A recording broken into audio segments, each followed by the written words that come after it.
Good morning, folks. Welcome to the stream.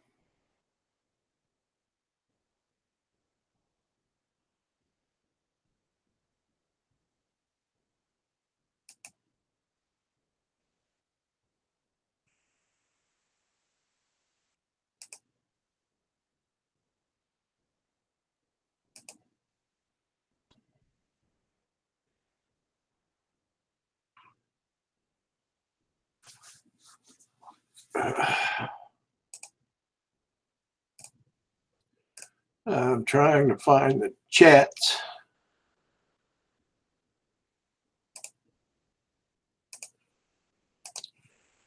So bear with me.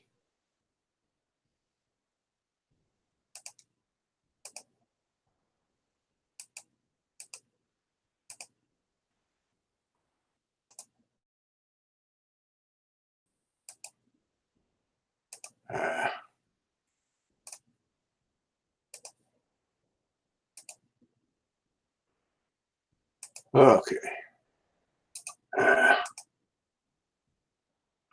Ashgard, love my drones. Ed, good morning. You, good morning. Give me a few more seconds here. Still trying to get things set up.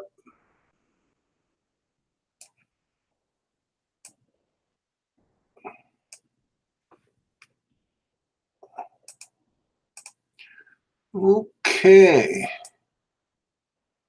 I think I've got it all set up now, people. Brenda Klein, good morning. Good morning. Is everybody hearing me okay? Edward Myers. Yeah.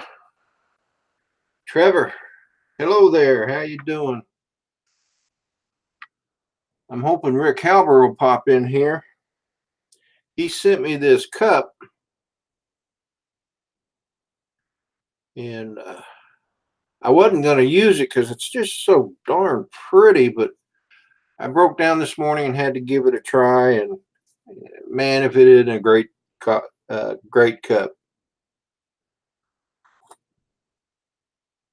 I'm waiting for a couple other people to come in.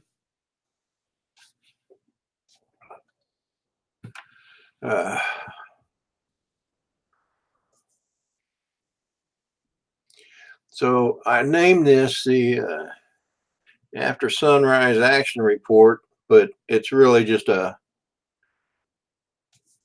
bunch of us getting together, have some coffee, and talk about things, talk about life. Ed Myers, how you doing today?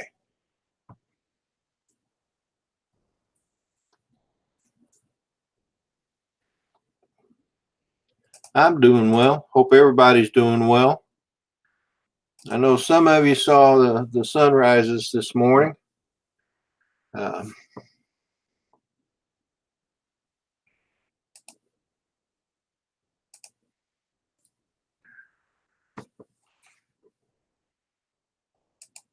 Philly went up first, and then it was me, and my sunrise was definitely prettier than Philly's, but then he had a bunch of fog, so that's understandable. And then Above and Beyond Drones, Jim Boyd, he went up after me, and he had a really nice one. He's on the Space Coast. He's there by Cape Canaveral. Yeah, Ed, I know you missed it, buddy. When you read my comment, don't take offense, but you really need to set your alarm, bud. I'm just teasing, of course, but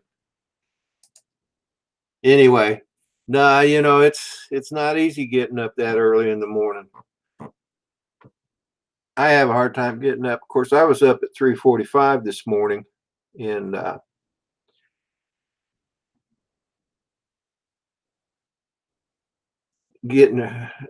wasn't actually getting ready at the time, but I stepped out. I stepped out onto my back porch. Oh, Ottawa. Okay. So you're in the Eastern time zone as well, right, Mark or Hugh? Hey, Ryan, Indigo Rhino. Welcome to the stream, brother. So, I was thinking you were out further a little west out there, like what's the province after Quebec? Saskatchewan? Saskatchewan? Is that it? I know British Columbia is all the way west. But anyway, well, I thought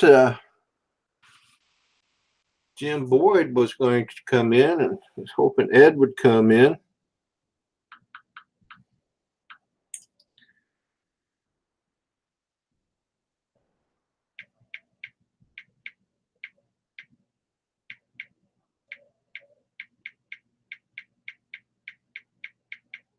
Excuse me, guys. Sorry.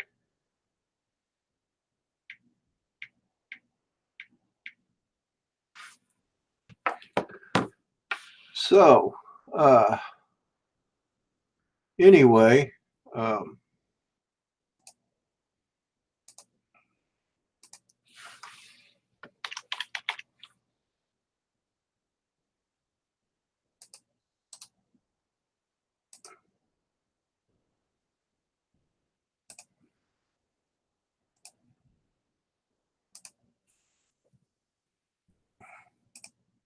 Hugh, if you've got the time.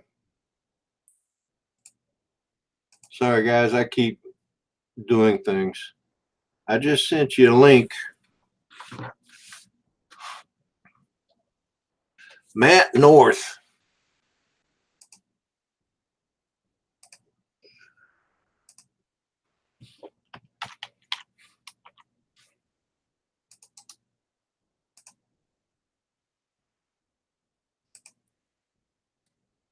Matt just sent you a link as well. Hey, buddy. Hey, I hear Jim. I tell you, we just missed my garbage trucks. They are so loud. That's cool. Yeah, those garbage trucks can make a lot of noise. All right, I want to get you on. So you really had a beautiful sunset this morning there, friend. You know what, Rodney? I'm debating, should I use like a number 4 filter on that? Hey, you know what? Give it a shot. I was worried about it because, you know, when it's first coming up, right? You don't get a... Because I don't know. It's dark enough. I see we got plenty of people joining us. That's good. Oh, yeah. Yeah, there's Love My Drones. Peter Carroll. Good morning, Peter. Brenda Klein. Indigo Rhino. Ryan. He's in here. Hugh's in here.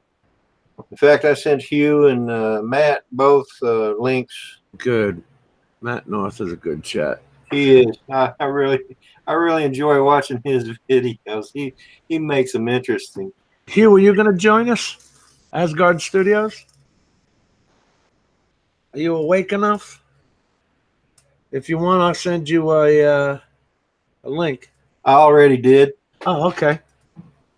Him and Matt both. Pete Carroll. You might send Manic one. Pete Carroll, appreciate you joining these every week, man. That's nice of you. Yeah. Love My Drones popped in. I think you had the most people. Hey, there's Ari. Good morning, Ari. Oh, Les said did you send a link to, you know, I for some reason I just don't have his address. Can you send a link to Les? He says no email. Oh, he doesn't have any email, or no, it's not working. Oh, gotcha. He just texted me on the phone. Yeah, and he just sent it to me, so I've got it now. because he couldn't get the chat either. Yeah. You know, I wonder if he had the same problem I had, because mine turned around this morning. I couldn't make a phone call. It said emergency calls only. I was outside in the street. Wow. Ari, good morning. Ari just popped in. He's not feeling well, so I doubt we're going to get him up on screen. Well, Uh, Ari, you feel up to getting on the panel? If not, we understand. Believe me, brother. yeah, I saw him the other day, Yeah. and he was, yeah, he's down for the count. He'll be going in for a checkup there, as we say. I have to send email from my email, not the invite thing on Hangouts. All right, well, go ahead. Here, I'll put up my email. Hey, there's Matt North. Are you sure it's me or not Rodney Bell? Well, I know it's Matt North because I sent him a T-shirt I did, and he's wearing it. I am, mate. I am. And check that little mugger out too. Right? Holy moly, mate! Look at that. Look at that. Oh dear, I tell you. I don't know what you're talking about, Matt. Nice one, mate. Nice one. Hey, how's it taste coming out of the mug? Beautiful. It's fresh pot. I bet, mate. I bet. I'll tell you what, mate. Hey, Rodney, I can't thank you enough, mate. Absolutely fantastic. And the T-shirt fits a treat. It fits what? It fits great. A treat. Oh, Beautiful. Okay. Unbelievable, mate. Well done. I can't thank you, mate. That's awesome of you, mate. You're welcome. Who needed to shoot the email? I put my email up. Whoever wanted to come in, just shoot me an email and I'll get the link to you. So Matt, how you doing, brother? Oh, good, mate. Good. Went out for a flight with the Pro. I'm still trying to work it out. The camera and the certain color. I forget what you call it. Anyway, I leave it normal. I honestly do. The color. Do you know what? You're exactly right. I took it out today, and I went up because it's still rainy and cloudy because it's having trouble in low light. And I did film my last one in true color, and I found it to be very, very dull. And trying to pull that back in post was almost impossible. Well, it is impossible because the footage itself still doesn't. I don't like it. I put the Spark up at the same location, mate, and the footage from the Spark is outstanding. You know, I went up the other night. I wanted to catch the fireworks, okay? And we have a lot of humidity in our air constantly. So I went into custom with the auto white balance. I went into custom and I tried to lower it and I tried to bring it up. I couldn't get a shot I felt was going to come out good on. Yeah. It's frustrating. It is, mate. It is. But as you said, I did throw it up today, and I went through every single one of them. Obviously, Vivid's way too saturated. Even when it comes to Decinelite too, that I find that a little bit saturated and a little bit foggy looking. And you're absolutely correct. The one that I have picked out to take footage is the normal one now, and it looks absolutely fine. And it's a lot better than True Color. Absolutely. Yeah. So I found it. I keep it in HQ. When you go up to the top of your size settings, whether you're going 1080p or 4K. If you have 4K FOV, the field of view is so wide that I feel it's taken from the picture. If you go into HQ, it cuts down the field of view, but you get a better picture. You do, mate, you do. And this is the reason I did look at other possibilities, Autel and stuff like that, as a different drone.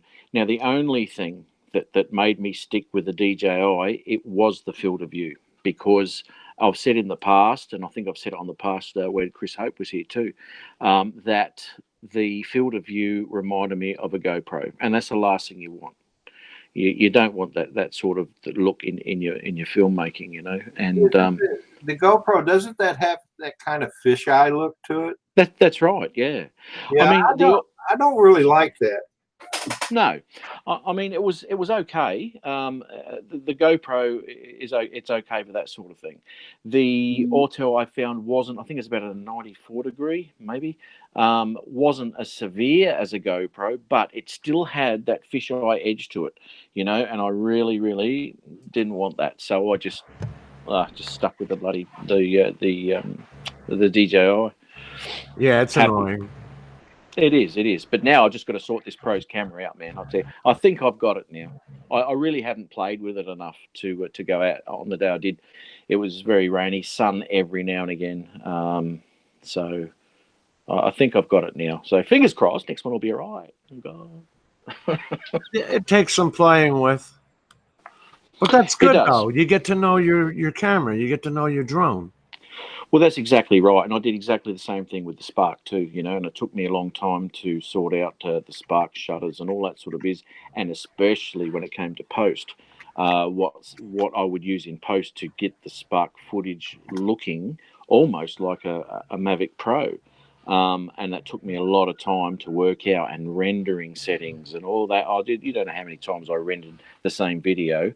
And just found so many abnormalities. Then you try another way, you know, because I want the footage to be the same as it comes off the camera, off the SD. I want it to be the same when it rendered, and I had that much trouble trying to do that, and I finally got that too. You know, it was. What are you using for editing? I'm using a Premiere Elements 2018. Ari, how are you? Work out and rendering settings and all that. You don't know how many times I rendered the same video. That's your YouTube. So many abnormalities. Then you try another way, you know, because I want the footage to be the same. I got some feedback there, Ari. All right. Or Rascard. I want to welcome you and Ari both to the stream. Got that too, you know. It was. What are you using for editing? I'm using a Premiere Elements 2018. Ari, how are you? Hey, mate. Yeah, setting all that. You don't know how many times I. You got your volume up, Ari? YouTube. So many abnormalities. That's me, guys. There you Not go. so sharp today. Excuse me. Okay. No worries. How are we all? 50 lashes, Larry. 50 lashes. How you feeling, buddy? Rookie mistake. I've had a really good day. I had a good day, thanks, Hugh. I've been out of bed all day. I'm only just getting a bit short of breath now. Dropped in and pestered Val and the guys on her chat this morning. So, yeah, I'm having a good one, all things considered, and I hope everyone else as well. Good to hear, brother. You looking good, brother. Hey, Hugh, how are you, buddy? What's up, man? I'm not used to that set behind I'm in you. I'm up in the dining room. That's nice and colorful. Yeah, my mother had a 70th birthday the other day, so we got balloons here. And yeah, I'm hoping to get there. Hey, Hugh, I've got to tell you, mate, I saw that vid you put up, Yeah, I know you did that on the live and we checked it out there, but I the C-130. Yeah, dude. I tell you what, I had a chance to pause and all that sort of stuff through that, so it's amazing. I tell you what, mate, there's a lot of luck involved there. That was pretty low. Yeah, it was. That was pretty darn low. Yeah. Yeah, there was a high possibility that you would have been at exactly that same altitude, you know. Oh yeah. Well, that's I thought so. Yeah. So high. So yeah. Oh, amazing! But the other footage you got too, mate. Great spot. Beautiful. Yeah, it is beautiful. I haven't been up there in about 25 years, and it's far away. It's like 2.5 hours from where I am, so I don't get up too often. Worst of the trip, mate. Unless you get bigger batteries and longer range extenders, you'll have to drive. I need big batteries. You do, mate. It won't be the Tello, I can tell you that either. I need Philly drone size batteries. No, it won't. You'll need that strobe light to find that little bugger if you do that, mate. No kidding. Good stuff, mate. Good stuff. I tell you what, I have a pile, and I do mean a pile of these little Cree strobe-on lights. Yeah. And I throw them out, man. Don't even buy them. This stupid battery does not last. No, it No. doesn't. Mine's getting really dull after just like 8 months. I went to now these were only like $15 a piece when I first got them. Yeah. I think maybe you could still get them at the same price. But I went to the Arc 2s, which are double the price, $36 each. I picked up 4 of them and put them on the Matrice. But I tell you what, you get what you pay for. There's 4 different lights on the Arc. The Firehouse Technologies Arc 2 strobe lights. There's 4 strobe lights on the board. Yes. And that's what I use too. And you can see those bad boys. Well, as of 5 days ago, we're allowed a few new privileges under strict rules here in Australia, but we can now do night and extended light of sight and even FPV glasses with a trained observer. So now I've got to pay $1,000 to have one of my kids trained. But I might have to get myself a set of good strobes. Oh, you're in trouble here, man. The air traffic control towers actually hang up on you now. If you're a 107 pilot, fortunately, 2 years ago, I put in for an airspace authorization. I just did it, wanted to try it out and did it. Because I was always able to call the tower and say, okay, I'm at this location. I'll be up for 10 minutes. And they would say, call me when you're done. Yeah. Okay, end of story.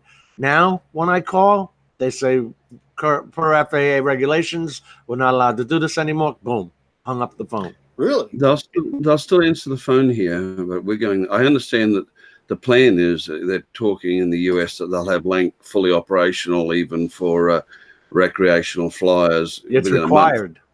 And if that's true, then that's good. But I don't know whether Matt got it. It depends on which consultations he's been involved in. I've been involved with all the CASA consultations here, and we have an app called Can I Fly There, which is the big one. And I got an email from CASA day before yesterday telling me that it's going to be withdrawn in the next month.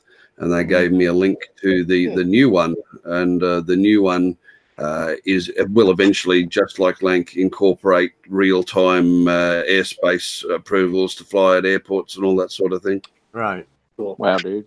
We don't have Lank in my area, but I have my airspace authorization, so I am good to fly. How long is that good for, Jim? You can get them for 4 years. Huh. And you got to be 107 qualified? Yes, you have to be a 107 certified. Well, hey, I found out what was going on with my P4, Jim. Did I tell you? Yeah. Yeah, it was this little piece right here. How many have made the same mistake, boys? How many of us have left that in? What is it? It holds the gimbal steady for when you're shipping the drone. I'll have you know that I paid $1,500 to be sufficiently trained to forget to remove that.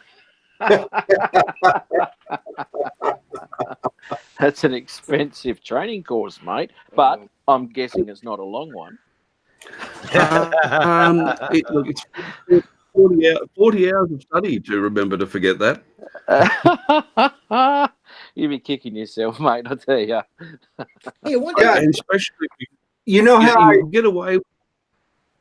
How I discovered you'll get away with it once, and you'll burn it out if you keep doing it. You go, Rodney. I think I'm a little bit out of sync. I'll refresh in a minute.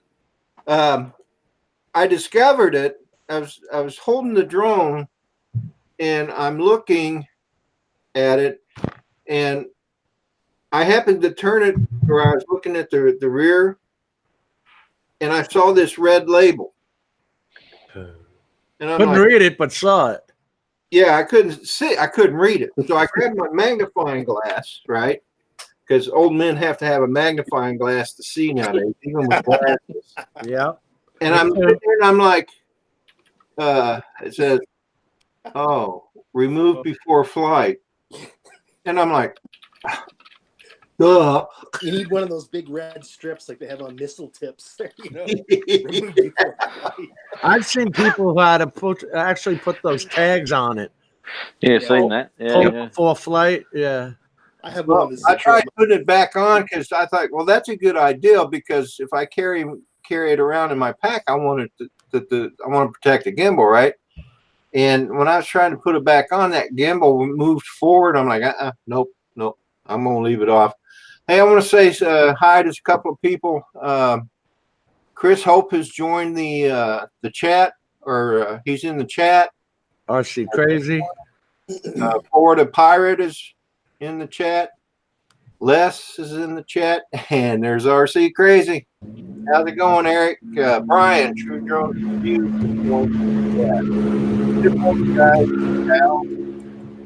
That must have been you, Jim. What did I do? What, you got a truck going past, mate? Oh, it's my Oh, neighbor. Jim. My neighbor. Let me. So, Was it got a helicopter? No, what that is a poorly made. That's a poorly made Jeep with a 4-cylinder. Ooh. That's what happens when you don't put an 8 or a 6 in a Jeep. Yeah, you can't call it a Jeep if it's got or a muffler by the sounds. yeah, it's 4-cylinder Jeep. You have to rev it up even to get the thing to move. Yeah. You can't do that to a Jeep. You get started on downhill, mate. Give it a go. Give it half a fighting chance anyway.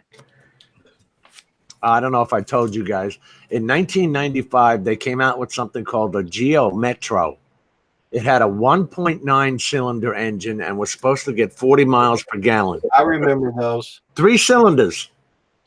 I was doing like the Flintstones. I thought to God I was going to get killed trying to go on the interstate highway, which is 70 miles an hour. Opening up the door, got my foot out the door. Come on, God damn, we can make it. We can make it. I love that car. I had the convertible version. That was one of my favorite cars. The little bastard kept breaking down all the time. Yes. I'm not the only idiot. I just loved it. Okay. I could say I'm not the only idiot. I got rid of that pretty quick. Yeah. Oh yeah. Yeah. It was great on gas, but you just couldn't get out of your own way. Yeah. Yeah. They had a car over in England called the Reliant, and it was a 3-wheeler, and it had and the front was and you had to be really careful how you went around corners. It just be on its roof before you know it. Yeah. You know it was a ridiculous thing. Anyway, there was heaps of them over there. True Drone Reviews. He had a Metro too. Yeah. Sounded like the motor was going to blow all the time. Yeah, you had to have it so high, revving so high. The other thing was we had a car that after you finished your tank of gas, you just threw it off a cliff. That was called the Yugo. Oh, Czechoslovakian or something? I remember those too. Was it paper mache one? We had tariffs in the United States. They put such high tariffs on Datsun, Nissan, Hyundai, Suzuki. None of those cars were over here. Okay. So after Jimmy Carter, when they released all the tariffs, all these cars started coming over, putting American car dealers out of business. But, you know, we could finally drive them and get used to what you guys have been driving over in Europe forever.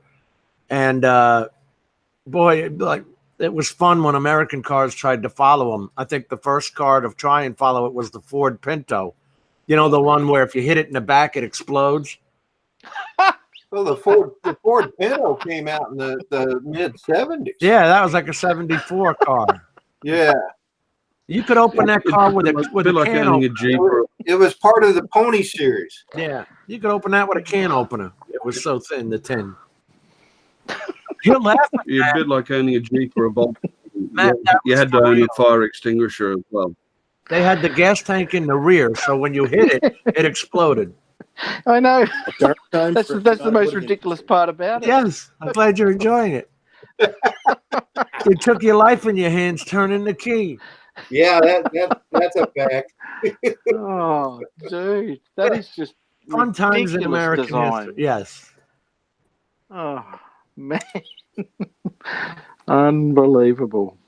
Unbelievable. Now, I didn't think now I have a car that the whole front half and about a quarter of the back half is all plastic.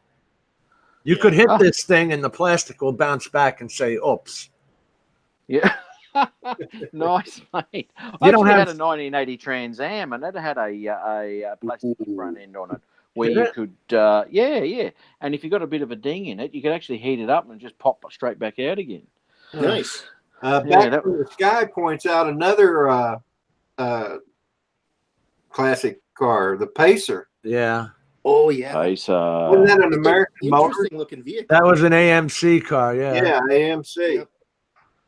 That Omega? the Gremlin. My sister had a Pacer. You know what I really liked was the AMC Eagles. They were like one of the first sport utility, right? The 4-wheel drive. Yeah. Yeah, yeah. I think they had a flat Cool. 6 in them too.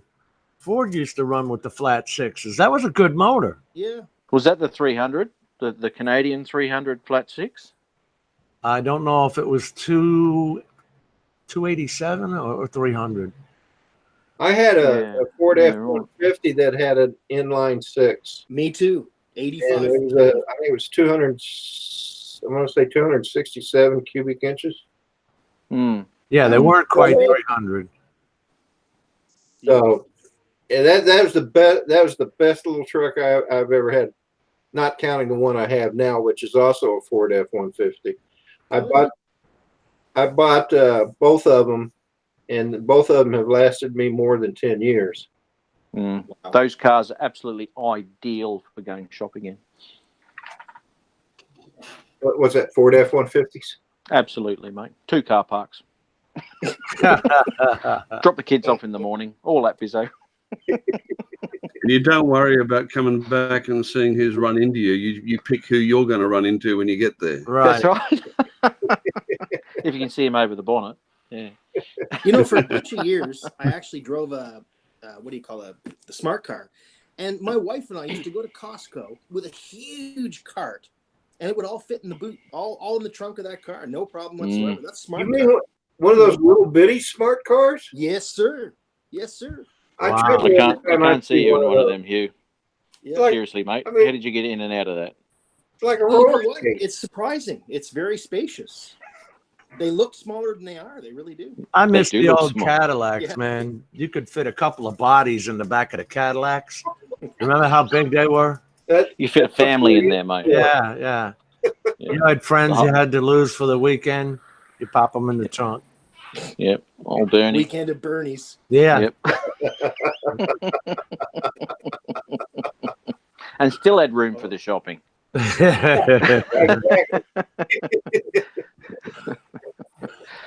Yeah, unreal, eh? Florida Pirate had a Jeep with the inline 6. I suppose that's the 4-litre. That's a sweet size, 4-litre straight 6.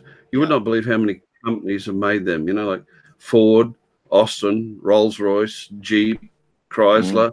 Apparently, it's something to do with the bore versus the stroke. It's the sweet spot. I had one for It's about 8 the only years. good thing about Jeep. Jeeps are incredibly reliable. You know, if you own a Jeep, it's going to catch fire. Bank on it. You know. You know what? Oh, yeah. I had a Wrangler for 8 years and never put 10 cents into it other than oil changes and gas. That was it. I was amazed, you know, because I heard horror stories about Jeep quality, but my Wrangler was the best vehicle I ever owned.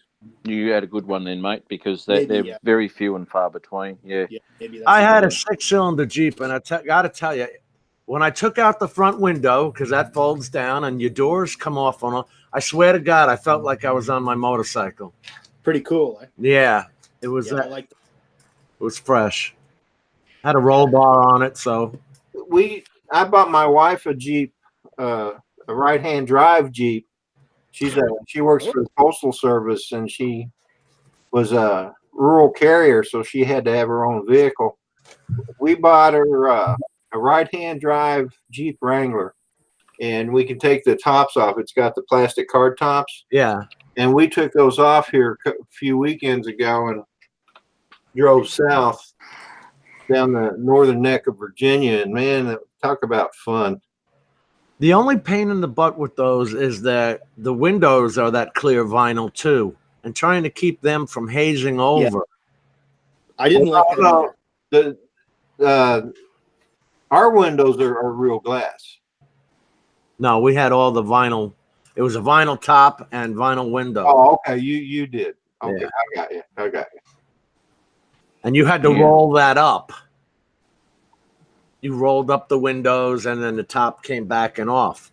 And, over time, even though I would put, at the time, you only had things like, we tried Vaseline. We tried, there was some spray you could use. Anything to keep it supple from not cracking. You know what I'm saying? there was supposed to be some silicone spray that would like fill in the little cracks, and I tried. Yeah. That. It never worked. So you know what I'm talking about then. Oh yeah. While the rest of them are laughing at me. Okay. Yeah. No. Yeah.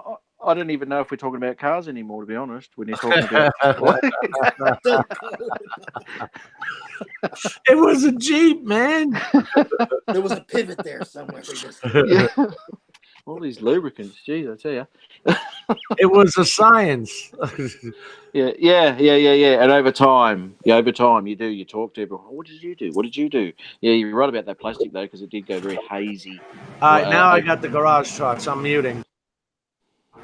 Yeah, right. So you guys have heard of the principle of cause and effect. You know, and a cause is when you give your daughter a brand new DJI Spark this morning.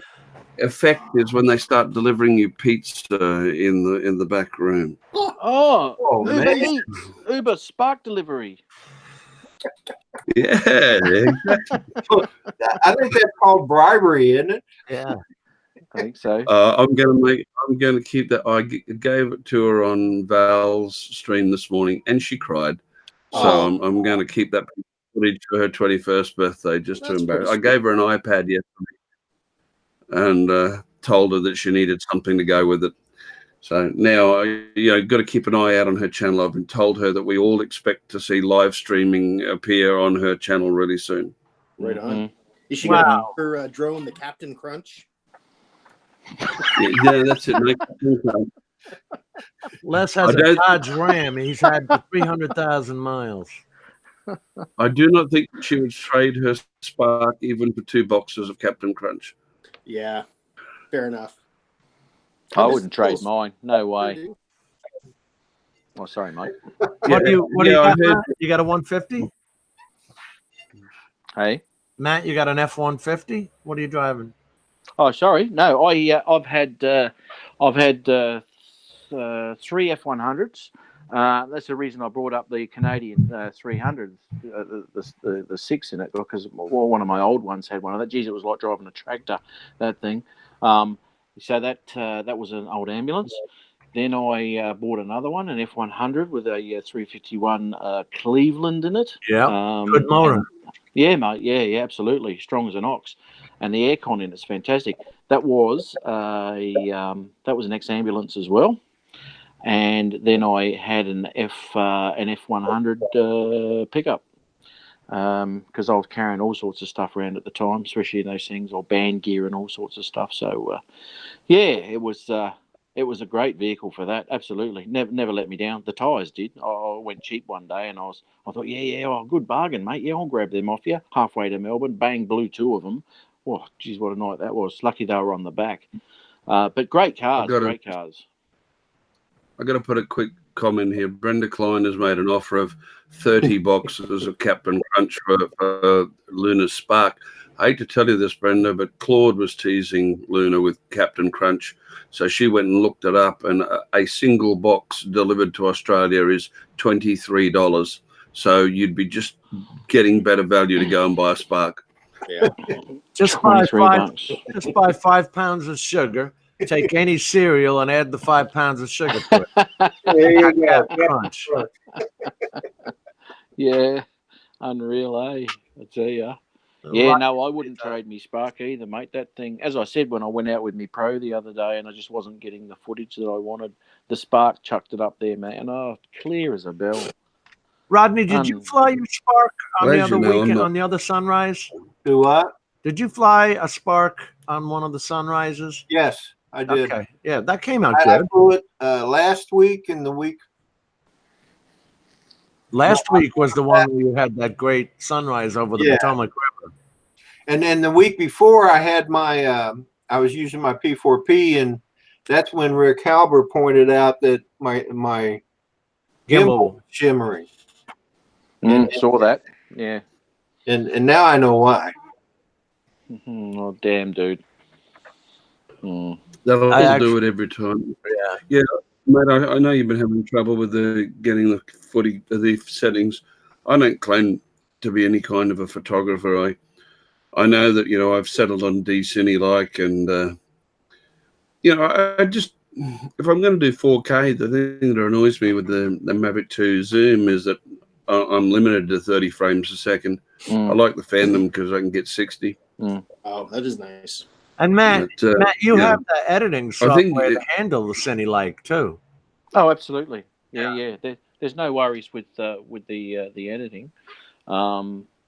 It's just trying to get that footage from from what I did last week. You've seen it, Ari. I saw it. Yeah, it's a bit dark. Yeah, it is. Yeah. Very, very difficult to try and pull back, mate. And that was in true color. I think it's just familiarity. The best, like I say, the best camera is the one you've got with you. Guys, I want to welcome people into the chat. Sorry to interrupt you, but Jeanette Pickering, welcome to the chat. Let's see, RC Crazy, Mrs. RC. There was Rick Halber, buddy. Oh, Rick sent you that? Rick sent me this. I remember when you pulled it out and you didn't know who it was from. I didn't know who it was, and he told me it was him. And I said back then that it was so pretty I wasn't going to use it. Well, this morning I broke down and wanted to give it a shot. And man, I tell you, it's better than the cups I give you guys. Look at that. That's a beauty. What is that? That's a bombshell, is it?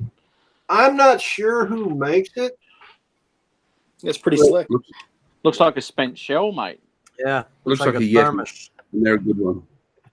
It's great. Yeah, mate, I reckon just persevere with your pro and you'll get the hang of it. It's, but what do they say? Best camera is the one you've got with you. Best drone is the one that you understand. Absolutely.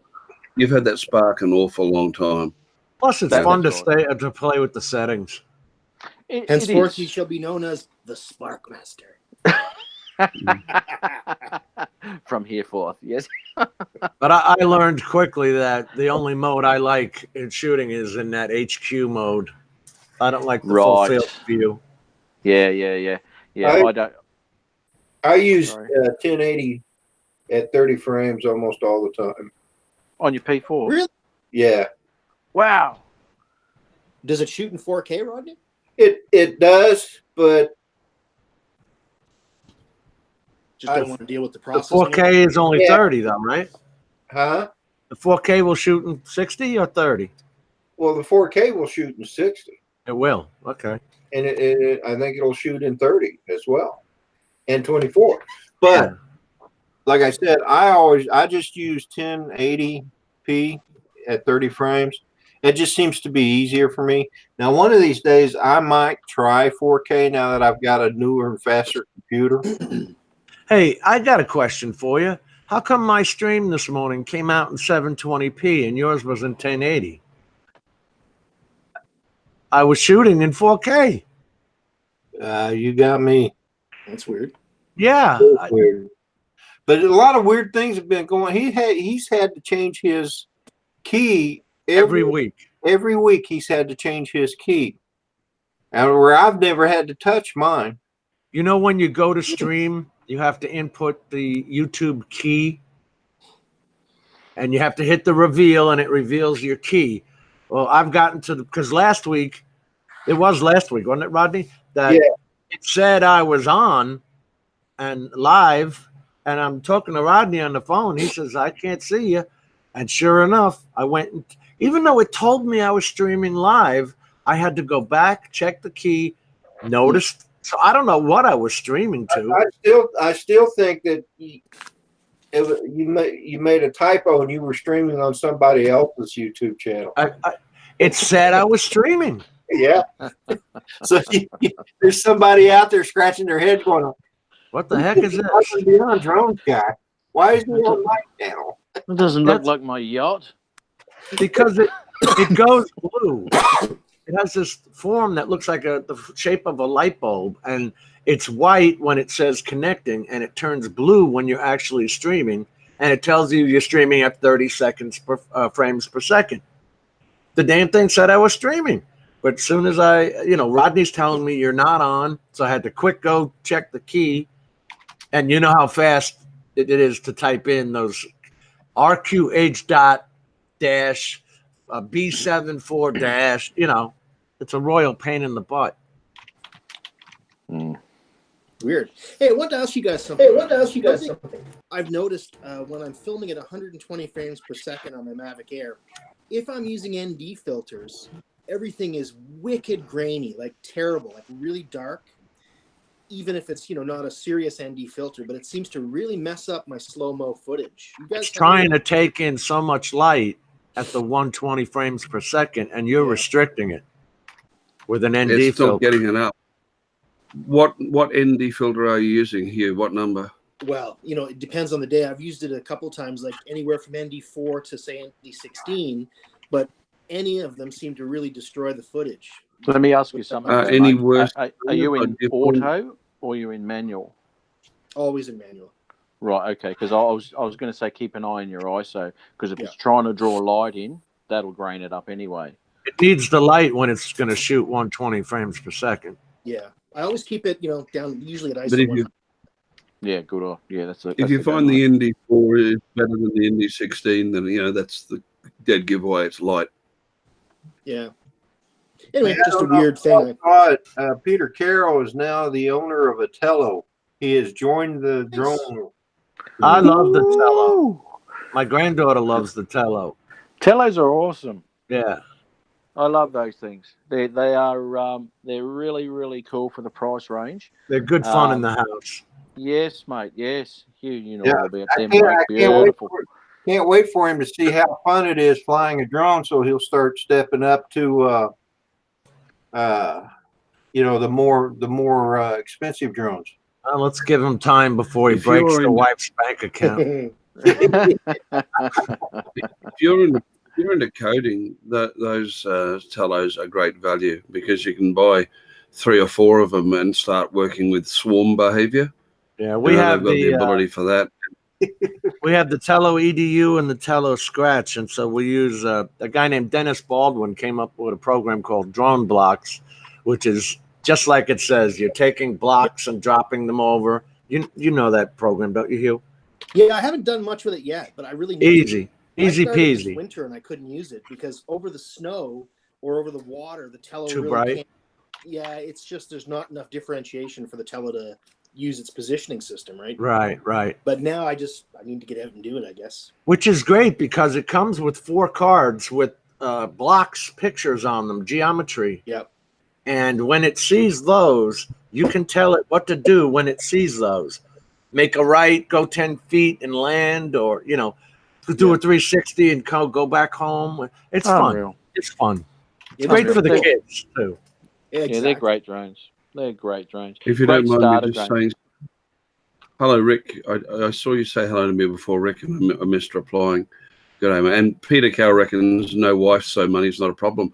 I don't know, mate. I rack up 35 years in November, and all I've done is I've just made it a habit to everything that she says. I reply, yes, dear. Yes, dear. Exactly. And then earlier on in the week, when I said, can I spend $3,000 on 2 new iPads? She said, yes, dear.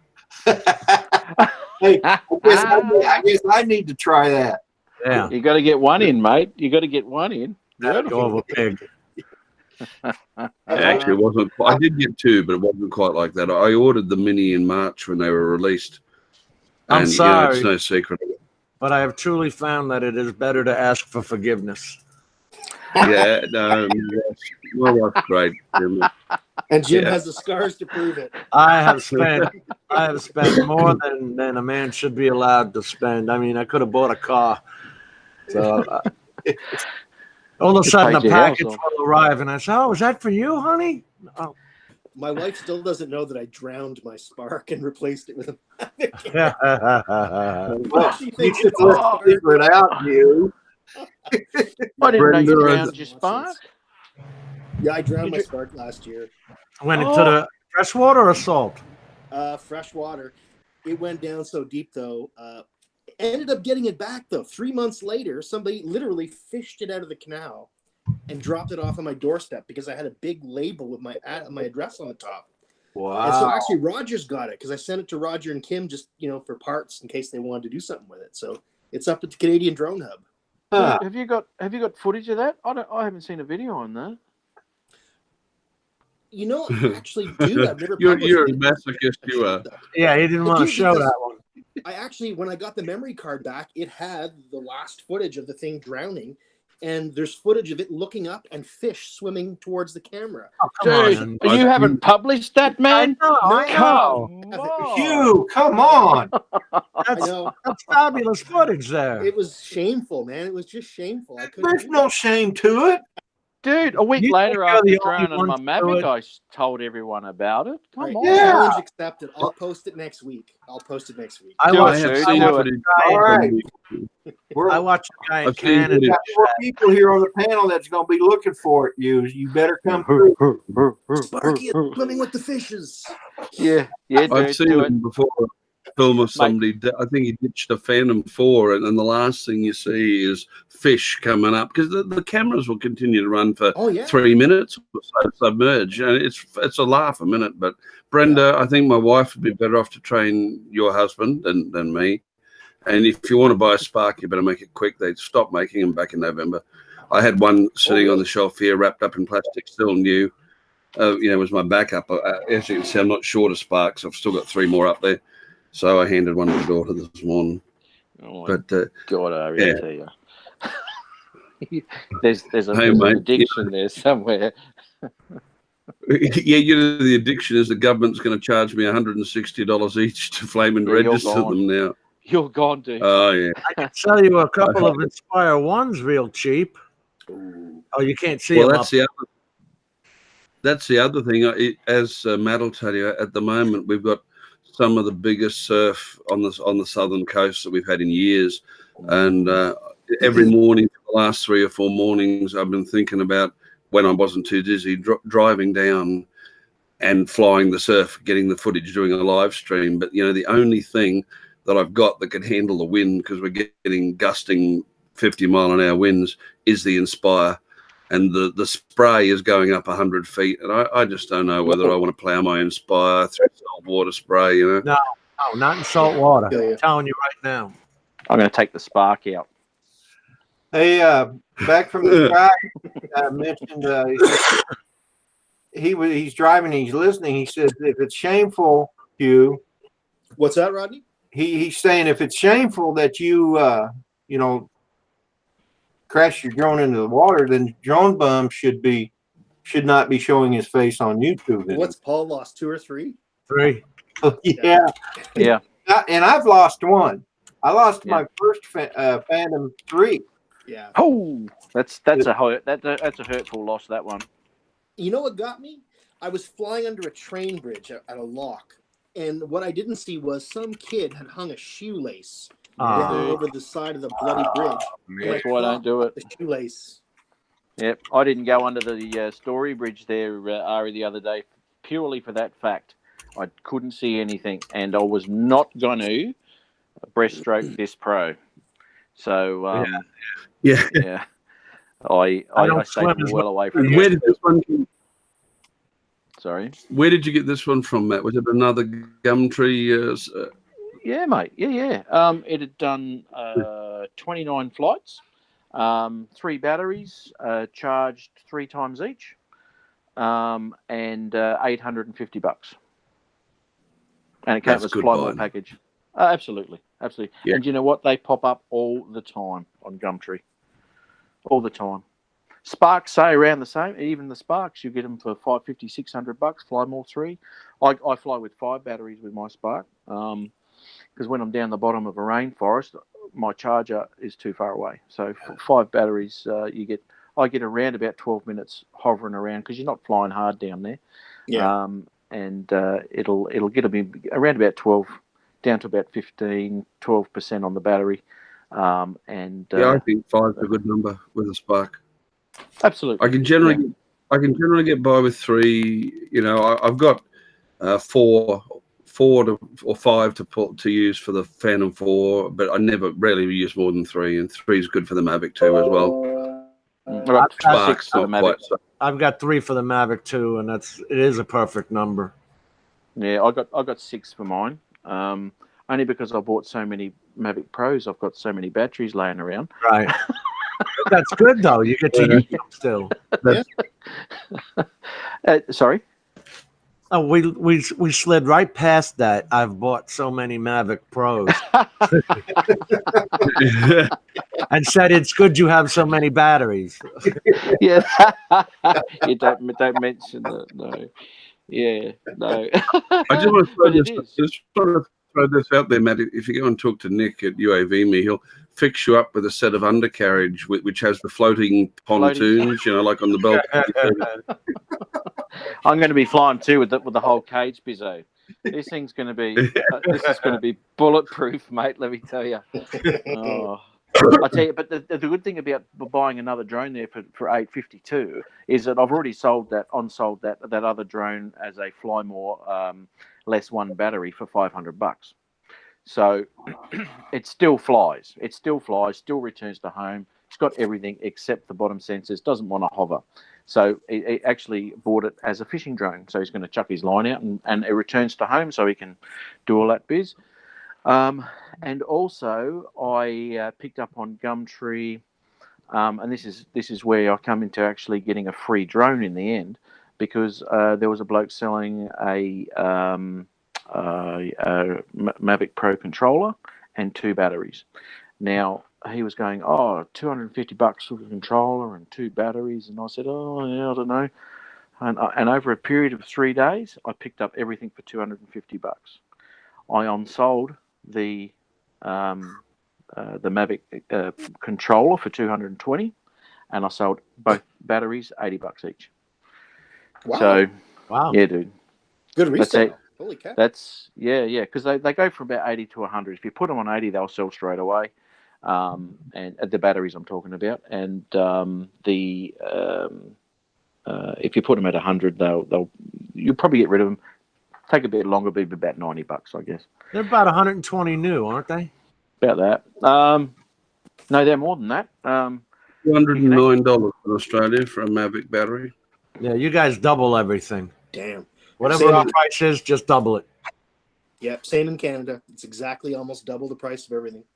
It is. Canada's not cheap, mate. Yeah, it's not a cheap place to live either. What happened here? Hey, is there any? I'm a bit like you. Sorry, Hugh. Sorry, guys. What? Yeah. No, Hugh, go ahead. I was just asking if you guys heard any concrete news on the Spark 2. No, not concrete. Hey, It's been put back. Do not expect it this year. So if there are Spark ones out there to be bought still, although the colours are getting hard to find. If you want a Spark size drone, buy a Spark now.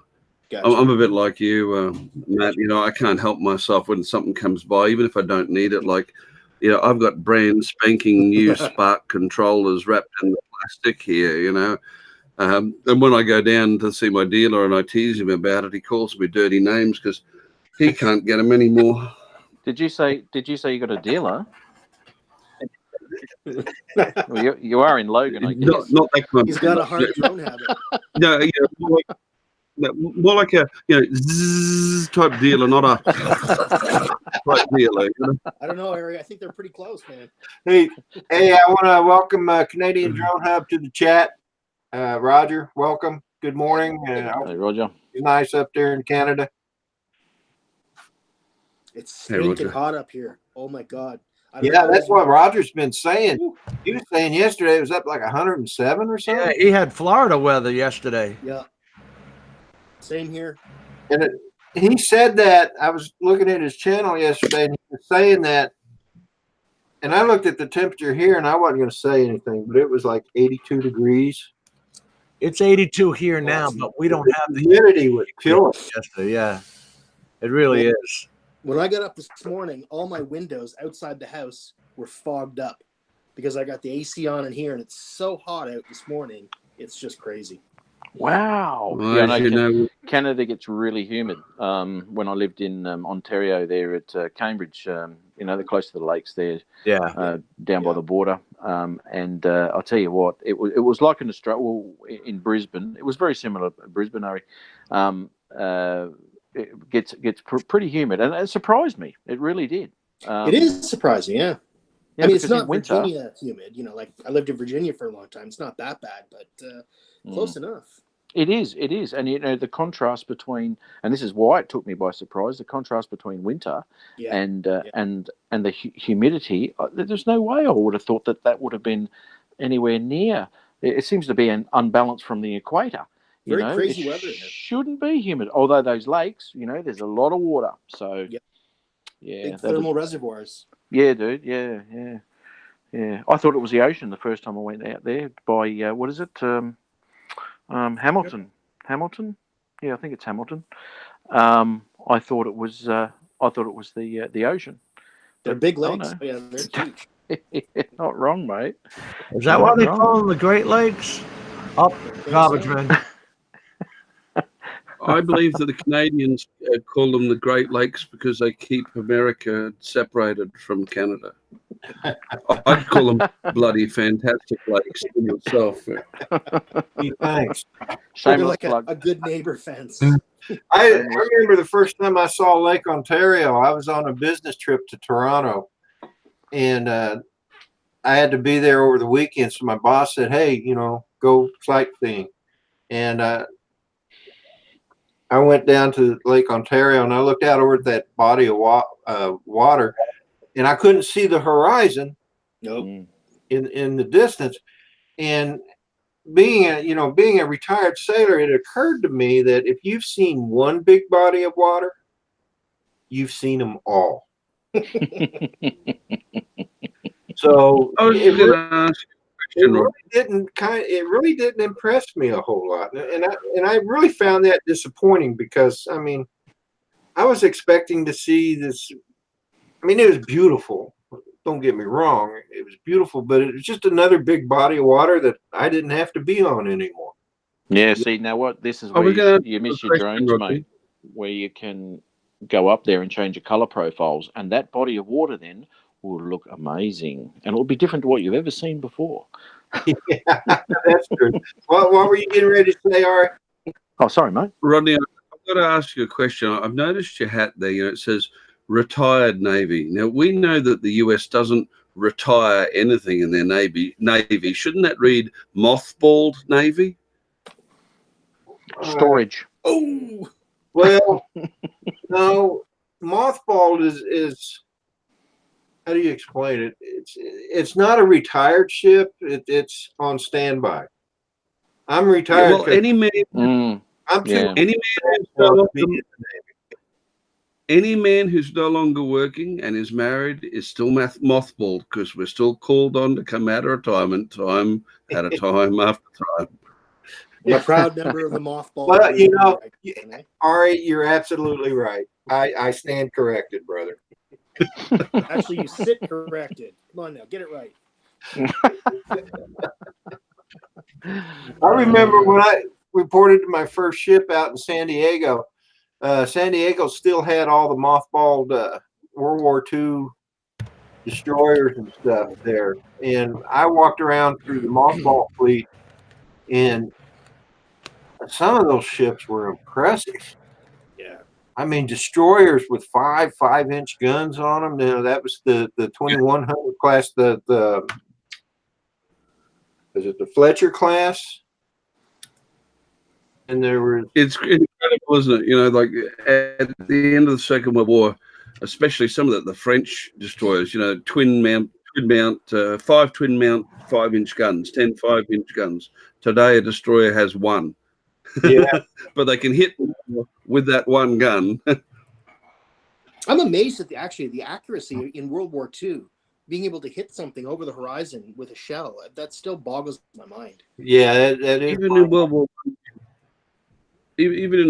I, pre-radar, they still took into account barometric pressure, Coriolis effect, humidity in the air, everything like that. It amazes me. Same with mortars. Yeah. Just I've seen some footage on YouTube with some mortars. Geez, I'll tell you, those things, you want to get out of the way of them when they go off. Yeah. Have you seen them? They're blowing up in the tube. Oh, mama. Ooh, no. Yikes. Yeah, not a good thing, eh? Not a good thing. And they're not designed to kiss you on the cheek, are they? No, indeed. Never heard that before, but no. As a matter of fact, no. Oh dear. The first ship I'm looking for a particular.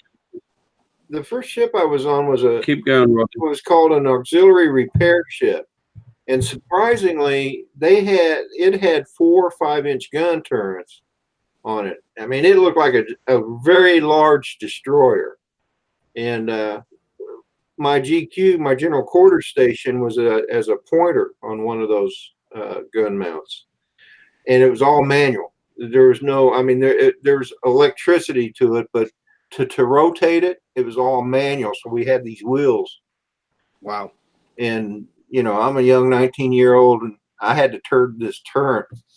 And it was surprisingly easy. So, The gearing. Yeah, I've seen footage of that too, yeah. So, but technology today, of course, all the destroyers today, you know, they all have like Have you seen the phalanx gun? one gun and That's sexy, man. I whole love hearing that. load of missiles. That phalanx That's gun it, will I found take it. out anything. I want to show you a picture here, Matt. I've just got to share it up on. I think, you know, some of you guys know I get called out still occasionally to dispose of unexploded ordnance. And one of my favorite calls was this one.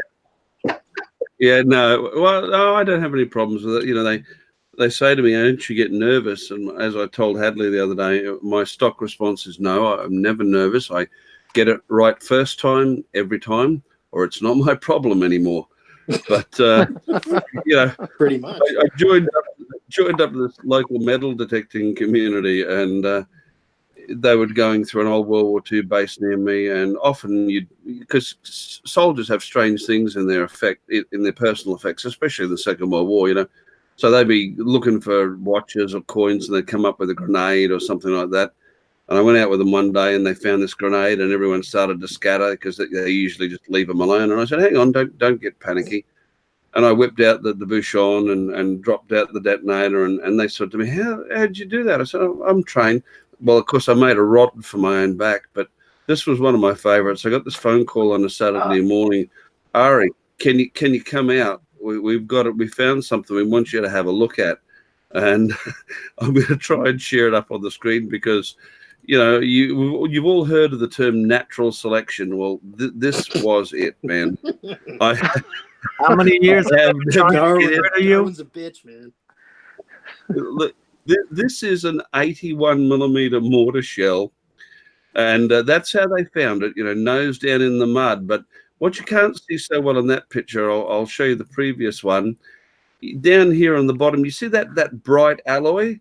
Yeah. That's where they broke the fins off, digging it out with a pick. Oh, Oh, oh. Yeah, and Goodness.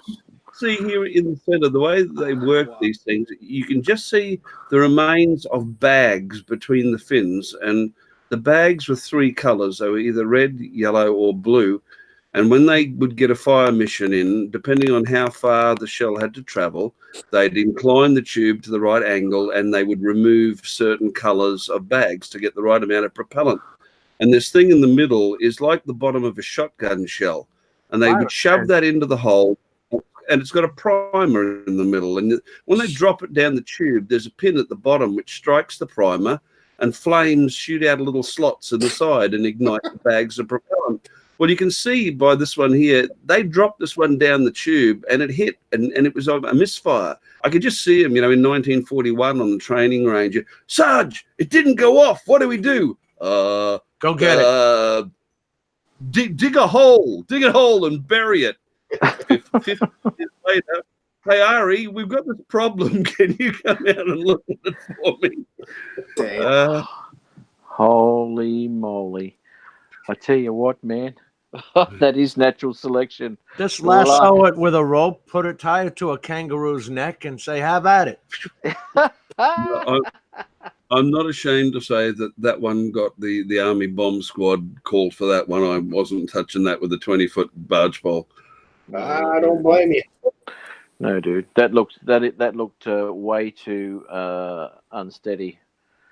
I can still picture that guy. He was out there with his son. Tink, tink. Hey, Dad, I think I found something. I struck gold.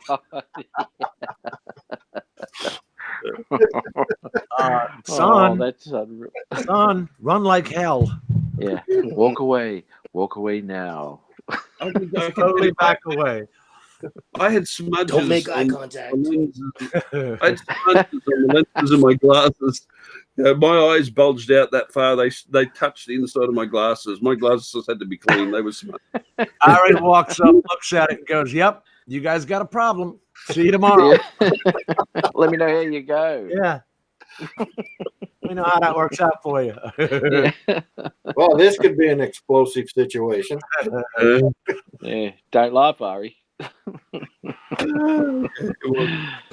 Oh, that's a ripper, man. We found a hand grenade, actually, when I was about 12 years old, down in one of the gullies, wandering around, mucking around, catching snakes and doing whatever. And, there's a bloody hand grenade down there. And we're on the news and all, mate. That was... Was the pin out of it? No. Oh, okay. Yeah. My rule... And I'm not trying to be funny here, or I'm always making American jokes. It's just honestly, they find a lot of Mark II grenades, pineapple grenades, as you guys call them out there, and that, like I first mentioned, they are not a problem because the fuse in them is a powder fuse, and when they shipped them out here into the tropics in the Second World War, most of them were starting to become iffy within 3 to 4 months, because the moisture would get into the fuse and they wouldn't go off. When I worry is when they dig up a British Mills grenade, because those bastards are still dangerous after 90 years. Wow. Well, if you piss us off enough, don't worry about it, Ari. We'll just put a Claymore mine there. Yeah, mate. The American military, you have to print on their Claymores other side towards enemy. Yep. But because it kills 10 yards in the back, too, and 1,000 yards in front.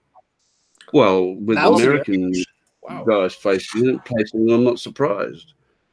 When my father was in Vietnam, apparently one of the habits that the Vietnamese had, which really annoyed the Americans in the fire bases, because we didn't do fire bases. We did offensive patrols. Yeah, the Vietnamese would crawl in through the wire and turn the claymores around. And then the next morning when they charged in and the Americans detonated the claymores, they fired them in on themselves. True story. This is why Marines run towards the gunfire, because in places like Vietnam, if you're shooting at me, we run towards the gunfire, because behind the gunfire, they used to place the bamboo sticks dipped in all kinds of things you can think of, that if you jumped onto it, if it didn't kill you by getting stabbed, you died from the infection. So if there's gunfire coming at you, you knew that area was clear, except for the guy with the gun shooting at you. So you just ran towards him and killed him. Yeah. The Marines have a particular phrase, which is one of my favorite military phrases. There is no such thing in the Marine handbook as retreat. It's called advance to the rear. I love that. There's a standing general order. You do not die for your country. You make the other guy die for his country. Yeah. You're shooting at me. Yeah, I'm coming. You best be able to run or hide, because I'm going to get you. Oh, dear. That's how they play that. But they learned a lot. I'll tell you what, because those were some sneaky bastards with all those tunnels and everything. Yeah, that was a terrible war. Yeah, they knew what they were doing. Yeah, and that's the trouble when you go into countries like that, and even when you look at Afghanistan and stuff. I mean, the Russians are there for years, and they ran away with their tails between their legs. You're in someone's country who's been there for God knows how long. Right. They know exactly what they're doing. You're right. The Russians were there for 10 years. Yeah, people have been losing against the Afghanis since Alexander the Great. Exactly. There's nothing new there. I don't understand. Well, I always loved the theory of surround them and let them worry about it. You surround the country, what are they going to do? Yeah, yeah, man. They're going to run out of food, ammunition, all that stuff. Have a nice day. Let me know when you're ready to surrender. Yeah, In the jungle, even if you're not fighting somebody, it's still a deadly environment, you know, rotting and just nasty. Insects, Yeah. and everything wants Deadly to kill frogs, all that nonsense. you. Yeah. Yeah, Well, not a nice place to be. they say that wars are impersonal, but I can tell you and I've never fought a conventional war, but I can tell you the first time you hear a bullet go past your ear and about 10 seconds later when you realize what it is, well, I don't know about you, but I took it pretty damn personally, you know? Yeah. Ari, you would be amazed at how many people don't know what that sound is. Yeah. You Like think even when we had that problem in Reno, you had guys going, "Oh, it's just a firecracker." They don't know what the sound is. It's, you know, if they're shooting it from, say, more than 500 or 600 meters away, you know, and what you hear is zzz, zzz, zzz, zzz. Wow. You know, you hear the report 4 or 5 seconds after it goes by, and you hear it go by and go, oh, hornets. Oh, shit, guns. Yeah, it's weird. Wow. A simple 223 round can still kill you a mile away. Yeah, but I'd rather have a 30-06. Well, that's fine, but what are you going to shoot with it? The drop on that bullet, you can't go long range with it. Oh, I I used wonder to what shoot the range of my with Mambo 1200 with it. If you're shooting me with a 223 at 1,000 yards, I'm going to get bloody angry. If No, you shoot sir. me, if You you go out shoot to Camp Pendleton and shoot with me. You can stand 1,000 yards out. You won't be standing. 1,000 yards, I'll hit it back with a bloody tennis racket if you're shooting 223. All right. Okay. That's no joke. No, Anyway, you know, let's move on. There's no point in. No, honestly, I shot 1,000 yards on the rifle team at Camp Pendleton. You got a breeze and everything. That bullet drops 12 inches at 1,000 yards. Now I'm thinking about putting guns on my drones. I mean, guys, you got me. You know, No, I've seen how long that. ago was that we saw that? Yeah. The guy had the Yeah. machine gun or something on it? Attached to the drone? Yeah, I think it was like an airsoft gun. Yeah. I saw an AK-47 Yeah. and an AR-16 both attached to drones shooting. I did too. That was pretty crazy. I'm quite fond of the old AK. You know, up to about 300 or 400 yards, you're hard pressed to find something that you can rely on better. I don't know. A Barrett 50 would do me. We didn't have the Barretts. You know, I'm a marksman, qualified marksman, specialized sniper, and we were shooting Remington Model 700 VDL, modified, militarized. And, you know, most of them were in the standard NATO 7.62 by 51, 308, Winchester, whatever you want to call it. But we had a few that were generally bought privately. I bought one privately, chambered in 30-06. And that was about as high tech as we had. The 50s didn't come along until after my time. I think I'm going to have a decent day here. You got some sun there, mate? Yeah, the last 2 days have just been so humidity filled. You could see that haze in your camera lens, you know? Yeah. And it's just been, oh man, 2 days ago I flew, and when the bird came back, it didn't come up on the screen, you know, overheating or anything like that. But when I touched that motor, to take the prop off, holy cow. Yeah. That son of a bitch was hot. How it couldn't have read overheating, I don't know. Too hot. Yeah, I overheated my spark, actually. It was, I'm not too sure on what the temperature is converted. It was 47 degrees out near Mildura and... about 114. Well, there you go, 47. So anyway, I took the spark up and I was only getting 2 or 3 minutes while it was out there, and it was giving back an error, and return to home option wasn't there anymore because it was shutting down sections of it to try and cool it down. So, I was only getting 2 or 3 minutes to get some footage, and I had to get that thing back to me, man. And I jumped back in the car, put it in front of the aircon, cooled her off down again, and off I went. But yeah, it was the first time I had an overheat. I'll tell you what, man. When it said return to home, no, I'm like, what? I was over the River Murray. You know, I didn't want to be losing it. You know, one of the things that I dislike most of all with the drones is doing firmware updates, you know, here on the desk. because with it sitting still with the props off, by the time you finish doing that, and especially when some of the firmware updates reset the settings in the DJI app, so you've got a flashy update and then go back into the app and check all your settings. Exactly. By the time they're bloody hot by the time you finish that. They are. There's no airflow. Yeah. I actually had a bottom sensor warning on the Pro because I was just running a battery down. I only had like 10% to go, so I just idled it down on the ground.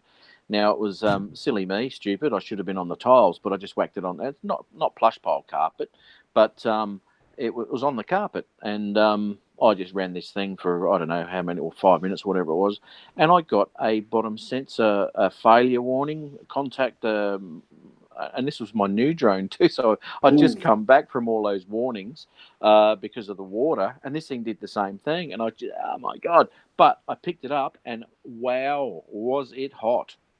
Yeah.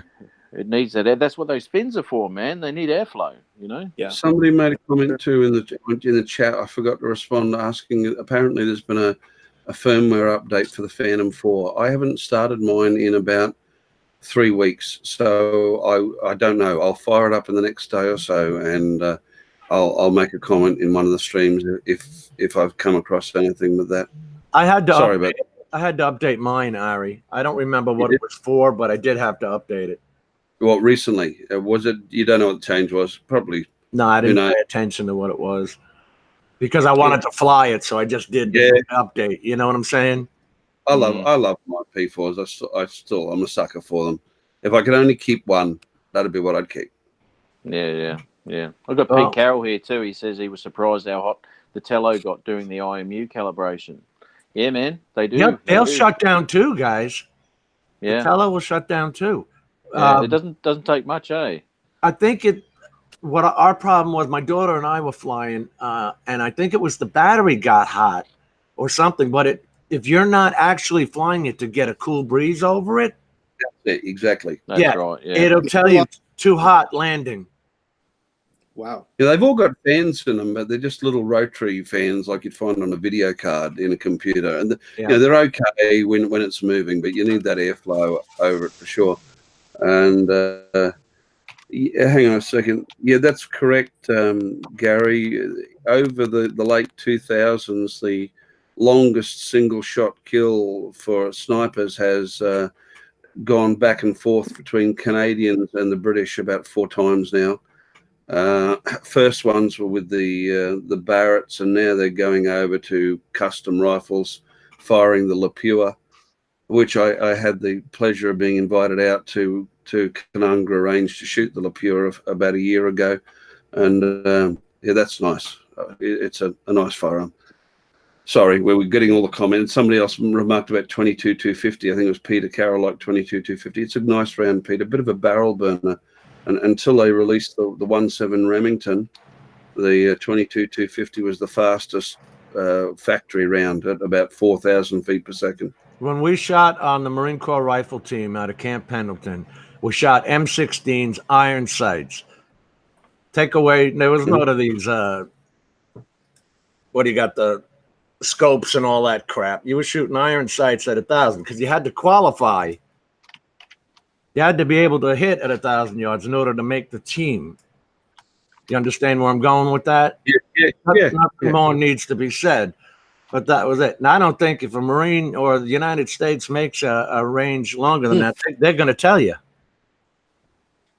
To keep my marksman rating, I had to be able to put every shot within a 6-inch circle at 1,000 meters, 1,000 yards, near enough for meters. We hit dog targets at 1,000 yards.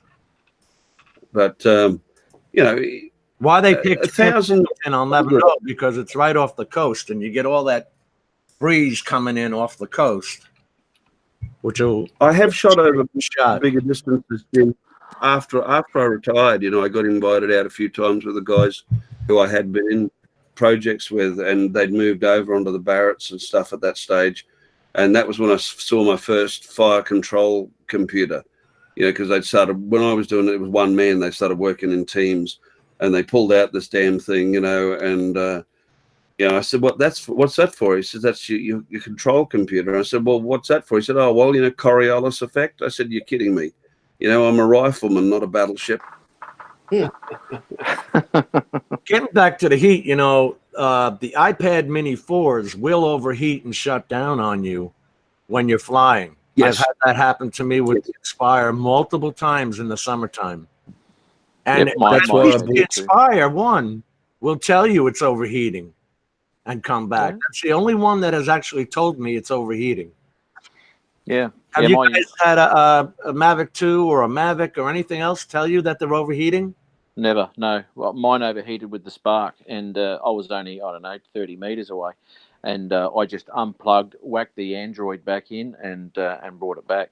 But yeah, the iPad does not. I got a 10.1. I fly with a 10.1 screen, right? With a bracket on that holds it on, and it is it's fantastic. It really does. It gives you a great picture. I would honestly really rather fly with an Android system, to be honest. But the only problem with that is that the remote charges the device. Yes. And you can run two batteries, and your remote is down to 60%. I don't need that. No. I can run 6 batteries through my Mavic, and I'm down to about 60%. The only Android system I use, besides the one from DJI with the whatever that thing is, the ultra bright screen, Crystal Sky, is the NVIDIA K1, the Shield, NVIDIA Shield K1. But you have to keep it on Android 5.1. If you upgrade the operating system, it's going to start giving you green bars across the screen and all that stuff. It ruins your transmission signal. And even the Crystal Sky runs an Android 5.1 system, operating system. Don't upgrade. I kind of find that sorry, mate. I kind of find that the screen on the remote is a bit defunct, to be honest. Because if you go for app, you really don't need that information on your remote, unless you're not flying with a device. But that also, I find, drains the battery quite significantly. I can only compare between the Spark and the Pro. Right. And I can get a lot of flight time out of the Spark's remote. I think with the Pro, we have the ability to shut that off, right? The charging? Yes, we do. We do. Really? Yes, you can turn it off. When I went, I was totally an Android guy for years and years and years until I got into DJI. And, I soon learned that for ultimate reliability, iOS was the go. And I went and looked. It was sort of like I commercially got into it in 2018, early 2018. And that was when I started to worry, because insurance and so forth, when you're flying for fun, it's not such an issue. And it was either the Mini 4 or the full-size iPad. And as Jim said, I read around all the forums, and there was a lot of guys saying that the Mini 4 was overheating, starting to frame, get glitchy. It's the old A8 processor. It's an iPhone 6. So I bought the 10, which was great, but it's a big beast, and I have to get a special holder and a harness to fly for any period of time. So in March, they announced the Mini 5 with the A12 processor, et cetera, and I paid up front 1,026 Australian dollars for a 256 gig cellular version, and waited and waited and waited. And then on Wednesday of this week, I was going down the stairs to look at an iPad Pro, because as we all know, I'm not real well, and I wanted something I could work at home. And literally, as I was closing the front door and locking it, a courier van pulled up. And this guy comes up and says, "Here's your parcel, sign here." I signed there, and when I opened it up, there was my iPad Mini 5. So I got 2 in one day. I have to say, it's a real little beast. It's about 25% brighter than a Mini 4, about 40 times faster, an extra gig of RAM. This one's the 256 gigs of storage. It is a nice little unit, and I'm not an Apple guy. Which one is that? Nice. The brightness is a real plus. It's still not as good as a Crystal sky, You can't. Nowhere near as good.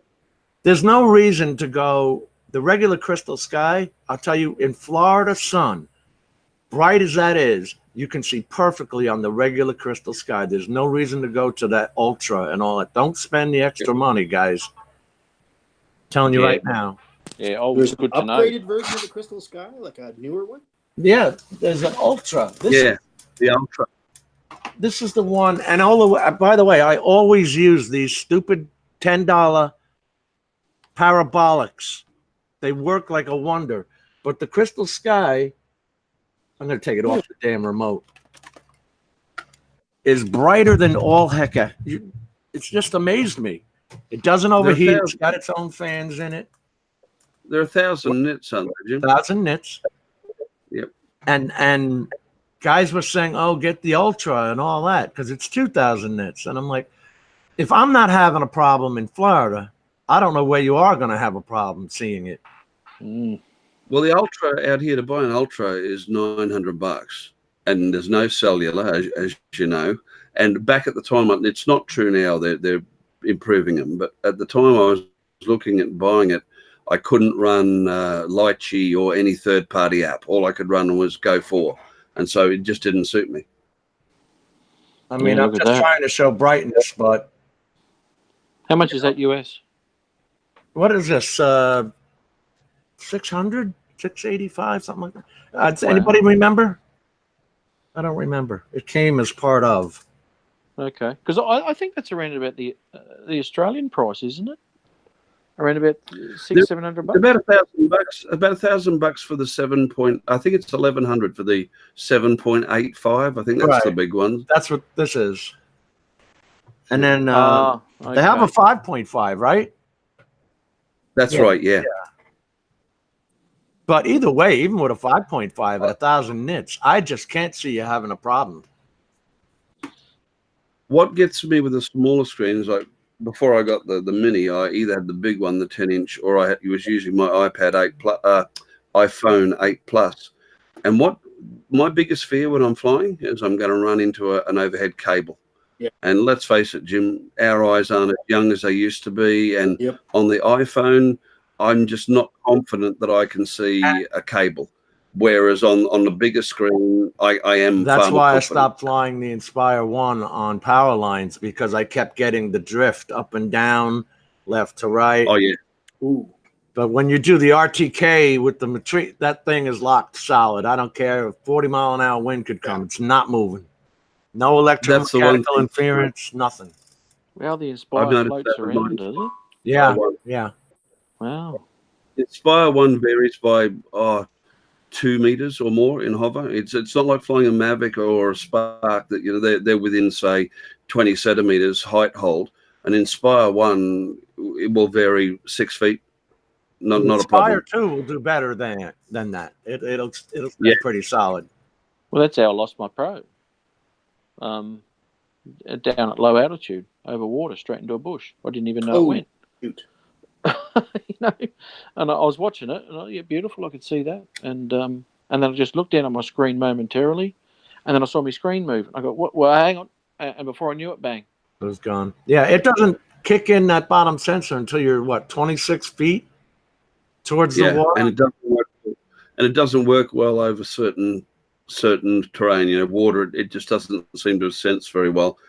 And you've got to watch it. Mind you, the GPS height hold on the late model aircraft is pretty good. Well, I can skim my Spark. I can skim my Spark inches off the water, and I mean, I've got some videos there where I'm actually doing that, and I find that the Spark, if I set an altitude with the Spark, it'll move around a little bit, but it 90% of the time it is pretty solid, man. But I was just not. I probably shouldn't have flown the Pro down where I did, because I'd done it so many times with a Spark. Where I did, I should have actually mucked around a little bit more with the Pro before I actually did something like that, and got to know what it was capable of, because it's not capable of doing what. Well, it is capable. I wasn't capable, so. Now I'm more. You were used to it. Sorry. You were used to what you were used to, and the one thing that I will say about the Spark is everybody consistently underestimates what a good little bird they are. Absolutely, they do, mate. They do. And I mean, God, you've seen some of my footage, and I mean, I've got to do posts on it because raw footage from the Pro and the Sparks chalk and cheese. I've seen plenty of your footage. I still hate you. You know what's funny? Even the tello won't drift around like that. I haven't had any problems with the tello in the house drifting up and down like that. Is it prop wash? Are we talking prop wash here for a Pro? Because there's ground effect. Yep. It's got to be. You've got to be pretty close. Yeah, it is. I'm sure. But I remember when I got my Inspire, I didn't fly it much at first, and I was talking to Jim, and Jim's flown the Inspire one quite a lot, and he was remarking to me about how agile it is, and I was thinking to myself, it flies like a bus, I bet, but no, it doesn't hold height very well. It's got its negatives, but there is nothing more fun to fly than an Inspire. They really handle like a sports car. It really does. I just love that bird. It's not, you can put it in attitude mode too, where you can just sail through the sky and come whip up and take a shot and come down. These other birds, they're like controlling a rock. It doesn't want to do that. You know what I mean? Yeah. Am I right, Ari? Yeah, the Inspire one is, well, like I think you guys know, I've been flying RC for 30 years, fixed wing and helis. It's only the Inspire one gives me that feeling that I used to get when I was flying fixed wing and stuff like that, of being able to push at the edge of the envelope, get it at unusual angles and attitudes. It really is a ball of fun. Some people might find it frightening, but I love the damn thing. I don't think I'll ever get rid of it. Camera wise, it's obsolete. Your Mavic Pro's better. I've only got the basic camera, and I could hunt around secondhand for better ones, but they're hard to find. Camera-wise, it's nothing flash, but it sure as hell impresses the customers, and it's fun to fly. Oh, yeah. Cool. What's the fixed wing mode? I haven't mucked around with it. I had a little bit of a read up on it. Has anybody flown the Mavic Pro in fixed wing? No. Haven't heard of it? I don't even have a Mavic Pro. I've heard Parrot Mambo FPV mode. Bank turns, which is not really P mode. Cool. No, it's fixed wing mode. So you can do bank turns, right? It mimics flying a fixed wing. When you're using the x-axis, it actually banks and turns instead of flat turning, the sort of thing. And it doesn't stop. You take your finger off the stick, it doesn't stop. Right. It keeps going. Right. This is why they suggest, quite rightly so, don't put it in fixed wing when you are inside. Yeah. I've not seen the mode though. Sounds like you're talking from experience, Matt. No, no. I haven't been that stupid. Although I might look a bit, Anyway, the thing. I'm going to try it out. I'm going to take it down the flight park, and I'm going to just tentatively have a little bit of a play with it until I work out what it's going to do when I do stuff. Obviously, it's not going to be something that I would use maybe for footage. I don't know. I'll have to have a real good look at it and work it out and how to fly it. Where do you do your test flying, Matt? Sorry? Where do you do your test flying? There's a flight park down at Redbank Plains. It's only like 10 minutes from my place. Because over that way, in behind Wacol Prison, they've got what used to be the Junior Rugby League Club. It's now owned by the Wounded Warriors, the veterans group. If you pay for an associate membership there or a support, which is like, I think it's $10 every few months, they will let you fly there all the time. I know a few guys who do. Oh, okay. Yeah, well, that's actually further than where I go. Okay. This is a park set aside by council for people to fly electric powered fixed wing quads, whatever as long as it's electric. Now, which one are you saying has the RC mode? The Mavic 2 Pro? No, just the Mavic Pro. Just the Mavic Pro. Yeah. Well, I don't know about the Mavic 2 or the Mavic 2 Zoom. I can only go from what I can tell you about the Mavic Pro, and it is. I can't even tell you where it is on the app. It's obviously the 3 buttons. It may be. It may be the top. It may be the top. Top controller. I think it's in the special flight modes. In along with Follow Me and all that sort of jazz. Yeah, I got to check that out, man. No, it's not in quick shots. It's not? Okay. No. You've actually got to turn it on. You've got a Pro there, have you? Yeah, I got the controller awesome. up here. Beautiful. This is what I do. I just hang the iPad Mini 4 off the Mavic Pro controller. There you go. That's what I do, mate. There are my little cheap parabolics. I've got to get some, Jim, because especially on the 2.4 gig only machines, they make a big difference. I just love them because in my neighborhood, I don't know, we get a lot of direct TV and all that satellite stuff, and it does interfere with my signal. Yeah, well. I just guys, I think I'm going to split mode. I'm going to head out and fly, guys. All right. No, good on you, mate. Thanks for being on the panel, brother. Hey, good to have you here, guys. Nice to see you all. Yeah, absolutely, mate. Thank you, mate. I was beginning. Don't forget that crash video, Hugh. Don't forget that crash next week video. I'll have it up, I promise. Oh, dude, if you're going to crash, you've got to show everyone, and you've got to have footage of it. And that much footage, you can't let slide, mate. And don't prove the footage either. Just leave that natural. Don't forget next week. Mark, underwater, fish swimming back. Good on you. Hey, guys, I think I'm going to have to call this one. Rodney, it's been a pleasure. Thanks for having me. Ari, it's always a pleasure to have you on, brother. Yeah, thanks, Rodney. And thanks so much too, mate, for all the Christmas come early, mate. You're welcome, friend. You're welcome. Fantastic, mate. Loved it. Take care of my Australian brothers. Yeah, mate. Oh, look, and you're doing more than a good job there. That's awesome. Aren't they great? Aren't they great cups? Mine's in the wash because I was using it this morning on Valstream. Yeah, I thought about using one of my cups, but then I just had to use their Calver cup. You got the spent shell there. Yeah, you're gonna use that one. It is such a beautiful cup, and it's decorated all the way around. What is it? 2 gallon? I live. I know. It's 20 ounces. A little while ago, when I muted myself and shut the camera off, I had to go get rid of 40 ounces of coffee from this. Yeah, I bet, mate. You'll be paying like a champ. I was gonna take a nap after all this was over. I don't think that's gonna happen either. I'm gonna be buzzing around the house. You've had too much. OD'd, mate. OD'd. All right, Matt, Ari, thank you, brothers, for coming in. Really appreciate it. Quickly, before you shut it down, Rodney, Matt, I know that you're a Mac guy. Have you ever done any of your video editing on an iPad or iPad Pro? No, I haven't. No, Okay. I've only ever used my PC. Okay, that's my next step. I was just asking. All right, guys, mate. Thanks very much. Thank you, Rodney and Jim. Been good catching up with you again, my friend. I'm glad you're feeling better, Ari. Yeah, look, I had a great day today. Not to say tomorrow's going to be the same, but I'll take it while I can get it. Cheers to everybody in the chat. All right. Good on you. Good on you, Ari. See you, buddy. All right. Take care of yourself, Matt. See you, Rodney. See you, Jim. Let me know how you go with that flight mode, mate. I know. I'm going to try and find that. Yeah. I don't know if you've done an app update. I don't know if you need to, but yeah. It doesn't need it any more updates. Yeah. I've done whatever it had. Yeah, right. All right. Yeah. Everybody. Sorry, Rodney. Yeah, no worries. No problem, Mark. No problem, Matt. Really, seriously. I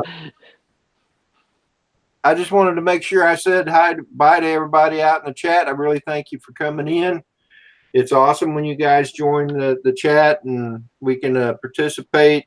It's good to have people on the panel, Ari, Matt, Jim, and Hugh. It's good to have them on the panel. Hopefully next week we'll be able to get Exploration Obsession on here. And anyway, I hope you all have a nice weekend and you all take care. All right, my friend. Bye-bye. Thank you. See you later. All right. Bye-bye. Again, thank you, everybody. We'll talk to you all later.